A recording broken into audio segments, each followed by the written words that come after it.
Welcome, quiet soul. You always hear what others miss. Today you live as a man from the 13th century. The home you're about to raise won't be made of concrete or tile, but of straw clay bare hands and every tendon your family can spare. Because here a house isn't built to impress, it's built to endure. And to endure means learning how to patch every crack not just in the walls but in yourself. And before we dive in, I'd love to know, did something in this story tug at you, stir your gut? Drop a comment below. That passing thought might just be the treasure this whole community has been waiting to uncover. And if this moved you even just a little, like a share or a tap on that subscribe button, can send 100 stories farther than we ever could alone. The mist still clings to the hills. Wind needles your cheeks. You stand on moss-lace soil hands, gripping the worn handle of your father's axe. The blade's teeth have dulled to a rusted smile, but the wood still holds firm. It's the only thing he left behind. There's no map. No stranger appears to say, "This is a good place to start a life." Everything depends on your eyes, your legs, and a stomach growling after 2 days of watered-down porridge. You stare out. The forest stretches wide, old trees blanketed in moss, their limbs heavy with age. Beneath the canopy, darkness pools thick. That damp smell seeps into your hands, into your shirt, into the spine of the woman watching from across the creek. She doesn't speak, but you understand the question behind her glance. Haven't found it yet. You shake your head and lean on the axe. There's a flat patch over there, but I stepped on it and sank to my ankles. Probably hasn't seen sun in a season. She leans through the brambles, pointing to a slope beside the stream. What about that close to water and to wood? You say nothing. Your eyes are busy measuring. Water means washing, cooking, surviving, but also means mosquitoes thicker than the grass and floods that climb right into your straw bed. You walk over and test the soil, wet but steady. Grass grows evenly. The wind brushes your back from the hill beyond, carrying a faint trace of dried manure. That's a good sign. If goats can live nearby, so can you. You scan the clearing and point toward the riverbank. This might work. High enough. Forest at our backstream ahead. Morning sun, evening wind. She smiles. First time in 3 days her lips don't tremble around dry seeds. Then stake it. What are we waiting for? You smile back, but your chest stays heavy. In the 21st century, people pick homes based on proximity to supermarkets, schools, highways. Here you're choosing land for one reason only: survival. There's no broker with a deed and a pen. Just you, an axe, and a decision drawn in weeds. You mark the tree with 3 diagonal strikes, then gather flat stones to outline the foundation. She begins pulling weeds with her bare hands. Watch the roots. They bite. If they bite, I'll pull. Nails grow back. That line isn't new. Your father once said it chopping timber to build your mother's coffin. You were 13 hands trembling on the axe handle. Now you swing it for another reason to keep digging from happening again. You glance at your wife. Measure the corners. Make it wide enough for a mat. Leave room for a wooden table. Maybe a raised plank for the children to sleep. Should we leave space for a chicken coop on the left? Chickens sleep inside. Warmer that way. You both pause. You know what she's thinking. Last night you slept curled together in the woods, heads resting on the axe, a sack of dried onions as your pillow. Just a roof, some walls, a bit of dry straw, and neither of you would have to wake from the cold again. You step back to the edge of the woods. From this distance, the chosen patch is nothing but a dent in the landscape. Nothing special. But you see it differently now. A frame is forming in your mind. Wooden beams reaching for the sky. Smoke trailing from a straw hearth. Firelight dancing in your daughter's eyes as she listens to a story. A stranger passing by might say, "Why build in the forest?" Better spots life farther out. But the stranger doesn't know. You only need 3 things: ground that holds trees to raise water to keep living. Pretty doesn't last through winter. You lift the first stone and place it at the northwest corner of your future home. The axe sinks into the dirt beside it. Your gaze stays fixed on the horizon where the rain hasn't fallen yet, but the clouds already hang low. Tomorrow we begin. She nods. As long as you can stand and I can heat water, this house will rise. You look to the sky. If this is the wrong place, our children will freeze before Christmas. Then you bend, pick up the final stake and press it deep into the earth. If it's the right one, we still have to live long enough to build the roof. The earth beneath your feet stays damp and cold, but your hands begin to warm. For the first time after nights curled beneath mist, you have just placed the first piece of what will become a home. By midday, the sun stands directly overhead. You step past the edge of the wood's dried grass, whispering beneath your soles, beams of light slicing through the leaves like blades. The wind at noon carries a bitter scent of tree resin, mixed with the sweat of those who've been working since dawn. You tighten your grip on the axe knees, aching from last night's sleep on crooked soil, but your stride remains steady. Today, you will touch what will become the bones of your future shelter. And Marek has been waiting since the break of light, his face weathered like old oak bark. He crouches on a flat rock, sharpening his axe blade with a thin stone. His voice is gravel, but the greeting lands like a barked order. 3 rooster calls late. Planning to wait for the tree to fall on its own, you answer with a quiet nod, bending to check the rope. Nettlebark weave, frayed at both ends, but still sturdy enough to pull an oak if you tie it right. Marek eyes your axe, then scans you from head to toe, the look half mocking, half testing. That axe. Your father's. You nod. He lifts his chin. He survived 3 winters straight. You've barely made it past 3 blisters and already you're groaning. You give him a dry smile. That tree's heavier than his pride ever was. Marek snorts and rises. His back bends from age, but his steps strike the ground like stone. He points to an oak nearly 4 meters tall, straight trunk, deep roots, crown tangled with the trees beside it. This one's good. Straight seasoned solid, but it's alive. Are you ready? You grip the axe tighter approach and pick your first cut. The first swing skims bark, missing the grain. Too shallow. Marek twitches his lip. That's not a cut. That's a cry for help. You say nothing. You reset, shift your stance, and this time swing deep and true. The sound lands heavy and thick. Both of you hear the fibres groan as if the forest itself sighed. Each swing that follows drags a memory to the surface of your father, sharpening blades by firelight. His breath short as he split wood, bare-handed the way he'd wipe sweat with a frayed sleeve and never show weariness. By the 13th blow you stop to wipe your brow. Blood leaks from your palm, torn where the callus broke, but the axe stays in your grip. Marek crouches, inspects the groove. Good angle. You learn slowly, but you learn right. A gust whistles through the woods, then hoofbeats. You both freeze. You turn. A patrol drifts along the tree line, armour-dulled faces lined like rusted iron. Marek jerks his arm up. Still, head down. Let them think the tree's fallen, unless you want to lose an ear. You lower your head, hand resting on the axe. The soldiers pass, glancing sideways, murmuring in a blur of French slurred with German. Then they vanish into the brush. No one stops. Marek exhales only when the last echo of hooves dies away. Forest law is survival law. Cutting leaf trees isn't allowed, unless the land's yours. And this land it isn't. You clench your jaw. Then whose is it Marek's eyes fix on you deep as a well? The kind who never bleed to raise their roof beams. And you're not that kind. Not yet. The words strike like a rock to the gut. You say nothing. You return to the base of the oak, wrapping the rope around its roots. The soil's softer than you guessed. Each step sinks deep as if something below tries to swallow you back. Soon your foot slips, knee slams into a root hand, scraped against stone blood pooling fast. Marek doesn't rush. He watches voice gravel again. Oak doesn't pity a stumble. It won't bow just because you bleed. You grit your teeth, rise on your own, wrap a strip of cloth around your hand, then lower yourself again, tightening the rope. The other end threads through a pulley braced against a second tree. With the rigging in place, a slow creak begins. The oak starts to lean. Marek wedges a wooden chock into the notch and drives it hard. Fetch 2 more. Take 3 backs to keep from snapping yours. You wave to 2 boys tending beans near the edge of the grove. They rush over without a word, loop their ends and begin to pull. Each backward step strains the air. Each tug sharpens the burning between your shoulders.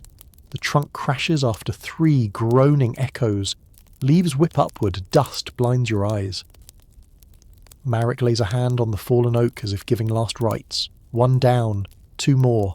You stoop to measure the timber with your own hands. Solid, round. Enough for 2 main columns and a crossbeam. Enough to anchor a roof when the season turns cruel. You wipe your brow with your sleeve face speckled with sawdust. These days people hire cranes. Marek grunts sideways. Here you lift with your spine, and pray your spirit doesn't break before your back. You chuckle sore but satisfied, because what you brought down isn't just wood. It's hope standing upright, and today is the first day you've stood upright with it. The ground grew hotter with every step. Noon pinned the sky down and sunlight scorched the patch of earth where you had planted stakes the day before. No breeze moved from the woods. Today even the forest held its breath as if listening for something it had not heard in a long time, the sound of a house rising. You stood in the centre of the clearing, hands wrapped around a polished oak beam nearly twice the height of a grown man. The grain gleamed smooth axe marks still fresh. This was the first tree you felled, and this would be the first pillar you raised. Not alone. Beside you stood Lena, your wife. Her hair tied high, sleeves rolled to the elbows. Around you 4 others waited. Each brought a stick, a coil of rope, and that short, hungry look that said, "If the beam stands, we eat. If it falls, you're on your own." Old Hans led the group. Wiry and dark as sun-dried timber, his skin looked baked to the grain. His eyes were the colour of lime dust. He had built over 10 house frames in the village before the plague took hold 3 winters ago. Today he came not for a coin, but because of what your wife had whispered through the fishmonger's daughter. "Our house is going up. We need someone who knows how to cut a joint." Hans knelt and scratched a straight line into the dirt with his finger, then drew a rectangle with 4 square corners. Stones first, then the beam. Wind won't wait for newcomers, and the sun doesn't ask permission. You knelt beside him, watching where each stone should go. It was a rough foundation of 4 heavy slabs pressed into the earth, 1 for each corner post. The timber wouldn't touch soil, which meant it would stay dry through the rains. You glanced west toward where cold winds first arrive at the start of each winter. Hans pointed there. "Main post goes here. You hold it. Your wife sets the stone. I'll shape the joint." You nodded. The pillar was lifted by tilting it from the ground, one end resting on a stone base. 3 men pushed one, balanced it, another climbed a crossbeam to gauge the angle. You wrapped your arms around the beam chest pressed to oak, your back tensed like a drawn bowstring. Next to you, your wife breathed steady. She knelt at the base, packing soil into the gap lining each stone as if it were carved marble. Hans struck the joint with a wooden mallet. Each knock echoed through your ribs. Each rhythm is a risk. Each risk's a thread in the frame. A breeze began to stir, soft but steady enough to make you grip harder. Hans lifted a hand. Hold it. Nearly there. Then the post wobbled. A side gust hit. His mallet slipped half a finger's width. You felt the pillar shift a lean to the left. Oak screeched against stone. Weight tilted. Hans shouted thunder in his lungs. "Hold it now!" Everyone lunged. Arms pushed, feet braced. You clenched your teeth, drenched in sweat. Before your eyes could even register, you heard the post grind back into place and stop. Silence hung for a breath. Then Hans exhaled. Straight. Your wife collapsed into the dirt, hands coated in soil hair, damp with sweat. She smiled and tilted her head back, eyes tracing the line of the beam now standing upright. You knelt, took her hand. Blood welled from a long cut across her palm. Does it hurt the beam standing? Fewer words ever spoke more. You gave her hand a light squeeze, then rose to face Hans. "Where's the next post?" Hans pointed with his stick. "Southeast corner, but don't celebrate yet. You can't build a house alone, but if a post snaps, you'll be the only one buried under it." You nodded, not out of agreement, but because you understood. A beam isn't just wood. It's what holds the roof from flying, keeps the wall from caving, keeps your family from sliding into the swamp after each storm. Raising a beam isn't like raising a table. It stands taller than your hopes, weighs more than your pride, and carries more danger than the ghost stories whispered around trees that talk. You turned to your wife. She nodded back, then bent down to dig the hole for the second pillar. The sun still hung high. Shadows stretched longer with every swing, every heave. Each person became a limb of the house yet to take shape. And you were the only one not allowed to step back. In the world you came from, you'd call the construction crew. They'd arrive, they'd measure, they'd build. You'd sign a contract, sip coffee and air conditioning, and pick a wall colour from a design palette. Here you held up a beam with your entire family and everything you hoped would last. No safety insurance, just the blood-specked smile of your wife Hans's steady hammering, and a warm draught of wind slipping through your shirt at high noon. And when the second pillar stood, you knew you had raised 2 things at once. One was a house, the other is a human. Evening arrived early, painting the sky in bruised hues. Clouds clumped westward. The breeze stayed low but damp, sliding down mountain cracks, slithering across the newly framed floor. No one said rain aloud, but everyone looked up at least twice. You sat at the edge of the mixing pit, feet bare and sunk nearly to the ankle, in a thick, heavy paste. Clay grey and cool blended with straw shreds, fine sand pebbles and fermented cow dung. The smell clung to your shirt, crept under your fingernails, and settled so deep no one bothered resisting anymore. Maybe that's why the villagers called it the smell of truth. Your daughter stood nearby, hair tied high, her face crinkled like she'd just bitten into a lemon rind. She stepped into the pit with small, skinny feet movements, clumsy but determined. "Papa, it got in my hair." You looked up not fast enough to answer before Lena leaned over, brushing a sticky clump of straw-flecked mud off your daughter's cheek. Her face held a calm smile, scentless, though her hand was still caked with muck. "If this house stands, then your hair's worth more than a crown." The child didn't understand, but laughed anyway. The sound lifted toward the low-slung clouds above. You reached into the pit and scooped a handful of daub. The mixture sat heavy in your palm, warm and sticky, the texture of melted candy. You stepped toward the wooden frame, flinging it against the woven branches. The slap echoed a wet percussion on timber skin. Each throw meant another inch of wall that might block the wind. Each handful promised that the roof would hold warmth through the sharpest midnight chill. Lena stood across from you, facing the opposite wall. Her hands were smaller, her throws lighter, but each one clung. She worked from the bottom up, you worked from the top down. Between your layers, a wall began to form. Willow branches woven thick like loom threads, slowly filled with earth straw and shit. The wind grew stronger. The sky tilted violet.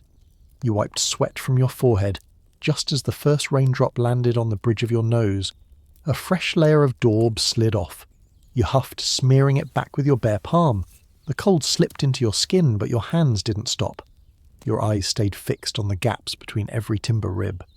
Your daughter stepped back, holding the edge of her skirt, and whispered, "Papa, what does our house smell like?" You chuckled, casting a glance toward Lena.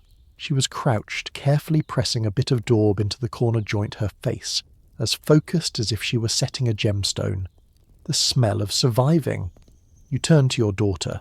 The smell that keeps hail from hitting your head. The smell that lets the fire burn through till morning. The smell that lets your father stand here instead of lying under a tree since last month. She nodded, then returned to the pit. Her little hands scooped up a daub ball barely bigger than a peach. She ran back and slapped it into a gap in the wall. "There's a hole here." I covered it. For warmth. You smiled, though your gaze lingered. A 5-year-old mud on her arms, patching the cold spot between two willow slats. No one said it aloud, but you knew that would have been the first place where night crept in, and she had sealed it with fearless instinct. Rain came soft. Drops tapped on the canvas sheet draped as a makeshift roof. The clay grew stickier. The straw, wet and limp, warmed under your palms, blending with the heat of manure. You bent back down and scooped another handful. Your hands, now red and swollen, stung at the cracks where skin split open. "This stuff stinks like sin. But it's the only thing between my family and freezing to death." Lena heard you. She didn't look over, but her breath deepened. "And it's the only thing I can use to teach my child how to build with her hands instead of fear." You squinted as a clump of mud slid off your brow. Sunlight had fully withdrawn. The only light now came from the cooking fire in the distance, where old women stirred water for evening warmth. The wall in front of you was 2/3 filled. Each patch of mud another memory set in place, and the smell of dung, once foreign, now felt more honest than moss in a silent forest. You turned to your daughter. "All right, last layer. After this, the wind goes elsewhere." She nodded, raised both arms. The daub in her grip was tiny mud running up to her elbows. She slapped it on the wall. A little crooked. You didn't fix it. You left it like a mark, a stamp of presence. A soft flaw in the first wall where a 5-year-old had started to understand what it meant to carry warmth into the future. Today you choose beige paint. You debate between Scandi interior and modern earthy tones. You choose premium bricks, insulated walls, and climate-controlled ventilation. We choose dung because it holds the heat of survival. You don't need to memorize the chemical formula. You just need to get through one wet season, with walls still upright, plaster still tight, and your daughter sleeping her first night under that roof without curling into her mother's ribs for warmth. That's the moment you'll understand walls don't just block wind, They let you lift your chin in the drizzle gaze past the smoke curling from your heart and realise you just built something your daughter will one day speak of with a voice hoarse from remembering. You swung the bundle of straw over your shoulder, strands brushing across your brow, scraping against the collar of your coarse shirt. On the slanted rooftop, flooded with sunlight, your arms ached under the gusts slapping your back like a whip. Evening crept down the hills, and the wind carried a bite from the river in the valley below. Down at your feet, Lena struggled to tie rope around the long oak beam meant to serve as the ridgepole. Beside her, Emil, the lanky boy from the upper hamlet. No wider than a shovel handle, but with eyes lit like flint, was fastening the 13th bundle of thatch. The straw ends glistened wet, heavy as stones not yet dry. The wind's picking up. "Hurry now, this roof won't show mercy," Emil said, voice as steady as a drumbeat. He lifted each bundle, placing them from the bottom edge of the roof and stacking upward. "Let the rain slide off. Don't let it sit. Like a fox, give it just one crack wide enough for a nose and the whole body follows." You shifted your knee against the beam, gripping the wooden rafter, trying to mimic him. The straw was heavy, the wind twisted, your body rocked with the frame's shudder. A bundle slipped, your hand lost its grip. For a second the sky tilted. The house vanished from view. Then a hand yanked your collar back. Emil, one arm bracing your fall, the other still clutching a bundle. "This roof doesn't save fools. It only shelters the wise," he muttered, letting go gently before returning to his work. You crawled back to the edge nose pressed against the straw in silent apology. Below, Lena tied her knots with quiet precision, not glancing up. Her voice floated upward. "If you fall, I might not pull you back, but I'll plant a pillar strong enough so the wind won't knock over your coffin." You snorted the sound, half laughter, half a knot tightening around your ribs. One by one, the bundles went up each layer, overlapping the last like fish scales. The straw wasn't dry, but the weather wouldn't wait. Emil's hands moved with rhythm, as if he were born to thatch rooftops, not to grow up in a blacksmith's apron like his father had planned. "People ask me why I don't go to town for work." Emil said, not boastful, just clear. "I tell them I'd rather stand on top of a roof than under someone else's." Golden light slanted across the thatched surface. You stretched your back and looked over to the other side of the roof, still bare. 30 more bundles. Wind kicked up layers of dusted straw, filling your nose with the scent of old grass and mould. In your time, people chose roofing by waterproof ratings, warranties, design aesthetics, sometimes even by feng shui. Here you picked the bundle with the fewest mouse droppings, then placed all your trust in a 60-degree pitch and the instructions of a boy not yet old enough to grow a beard. Night fell faster once your fingers went numb. All three of you lay flat on the ground, staring up at the new roof. It wasn't straight. The straw still bulged in places, but a roof had taken shape, a first shadow, a place to return to. In the dark, a faint scratching echoed from above. Emil sat up listening. Birds, nesting. "That's good. Means it's warm enough to raise something alive," he whispered. You said nothing. The wind still crept through the gaps in the thatch, but warmth began to build slowly from within your chest. The straw was still damp, but chances were mice had already moved in before the sun dipped. Lena leaned into your shoulder. "The roof isn't dry, but the mice got in before we did," she said, smiling through her exhaustion. You nodded, patting the thatch. This roof wouldn't survive a full-blown storm, but it held my breath. It held laughter. It held wind. You remembered the 12th floor apartment you used to live in. A plaster ceiling, double insulation, automated exhaust fans, but not a single bird song. And the mice, if there were any, only showed up in pest control invoices. Here the thatch breathed with you, and with snakes too if you laid it crooked. But that was the reminder every roof is a shared ecosystem. You live inside. Other lives do too. No one truly lives alone, not even in the forest. You closed your eyes. Wind rippled through the thatch. A soft rustle followed, maybe a bird, maybe a mouse, maybe the two of them negotiating boundaries. But under this roof you felt at peace.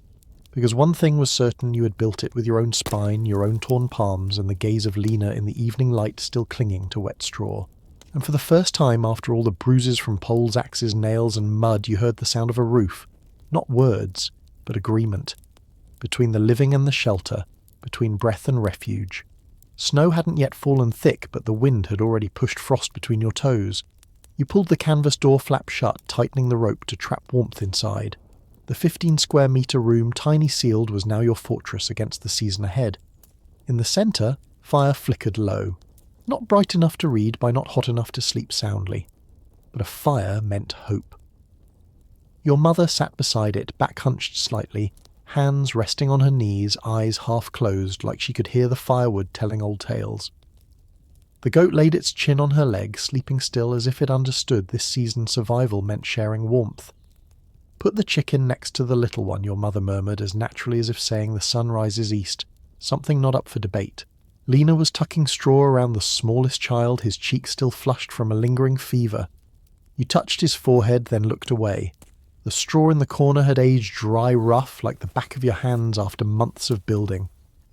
But straw was still straw, better insulation than any blanket in this valley. You placed the pot lid over the flat stone in the fire pit, pouring a bit of flour dough onto the blackened iron. The smell of baking blended with smoked children's hair and the worn sweat of last season's coat. That was the smell of people who hadn't died yet.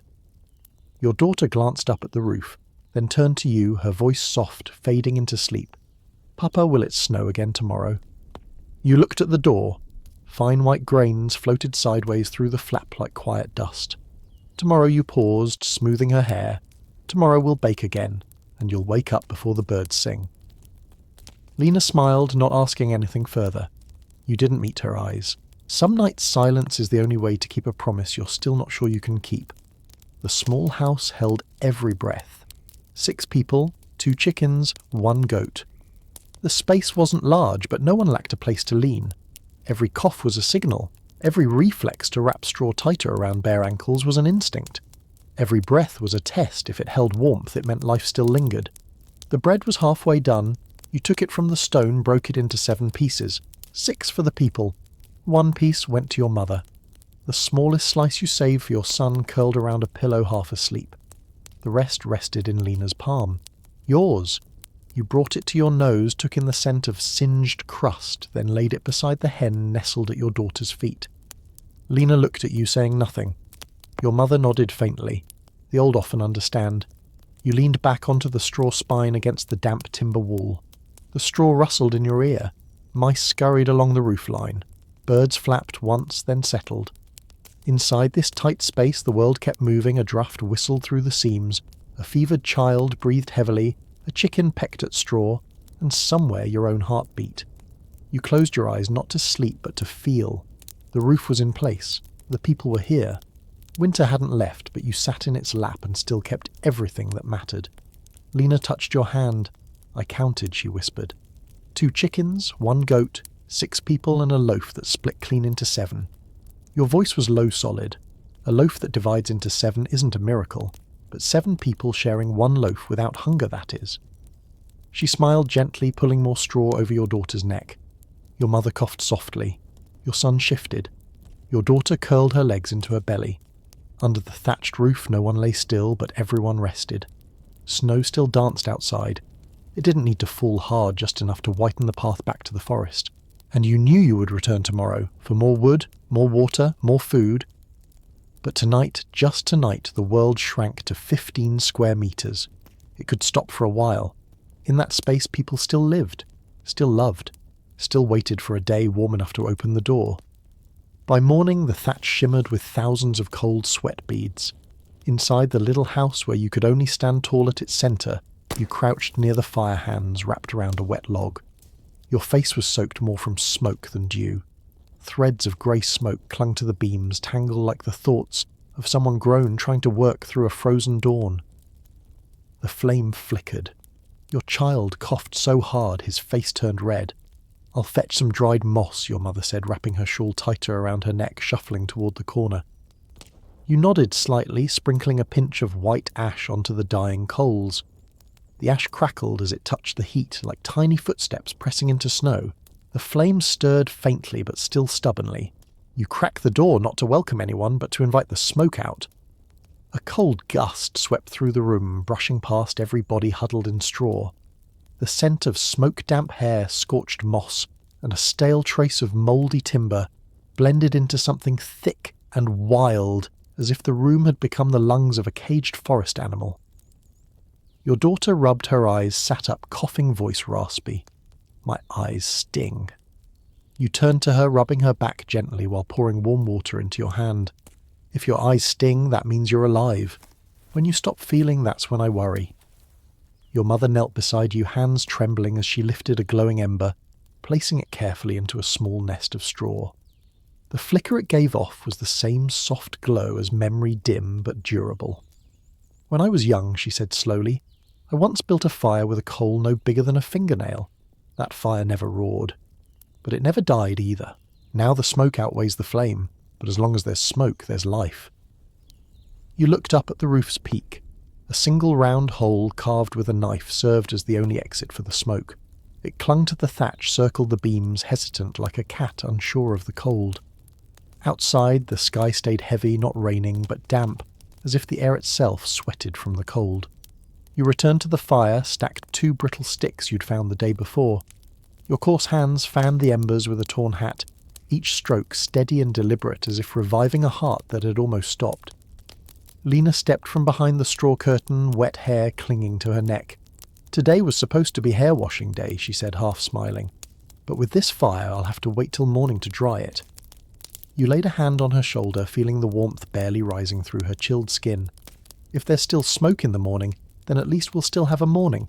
The children huddled around their mother limbs, folded into one another, heads resting on arms, knees against ribs, a nest made of skin and breath. The chickens pretended against the clay wall. The goat chewed straw, slowly, eyes heavy, as if it too sensed that silence was the only warmth today. You looked around the room, every crack in the clay walls, every thread of smoke crawling up the rafters, every shadow flickering across the faces you loved. The space barely matched a modern kitchen, but it pulsed with fire breath and survival. You have filtered chimneys, you thought. We have a hole in the roof and a lesson: when the fire goes out, the house is no longer a home. The smoke refused to leave, but you stayed, crouched low, eyes stinging, still fanning. Each sweep a quiet prayer for fire, for breath, for the house not to become a grave. A soft pop broke from the fire, one log splitting clean. The flames leapt up, golden and fierce, and the children opened their eyes all at once. Lena whispered, "See, the fire's still here." You lifted your head.